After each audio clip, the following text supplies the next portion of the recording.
Hey everyone, welcome to Intentionally Crafted Home. My name is Naomi and I'm here with another basil tip.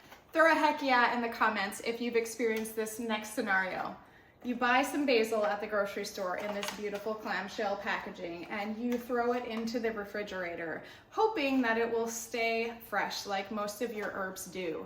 But then you open the refrigerator a day or two later and it's like black sludge. If you've ever grown basil, you know exactly why this happens. Basil is very cold sensitive. If you're growing it outside in the yard and a cold snap hits, your basil's gone. So when you take it home from the grocery store and you put this into your fridge, the same thing happens. So to preserve your basil, you can either watch my other basil video about how to preserve basil for the future, or you can take this entire container and throw it directly into the freezer. When you do this, it doesn't have time to react to the cold and it will actually just freeze solid in this state, so that when you take it out the next day, it kind of crumbles because it's frozen.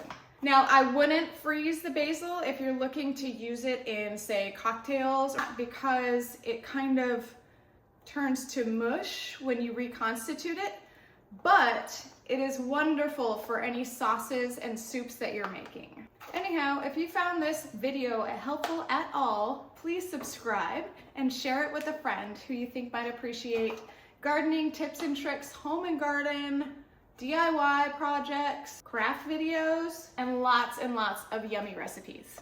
Thanks so much for watching. Bye now.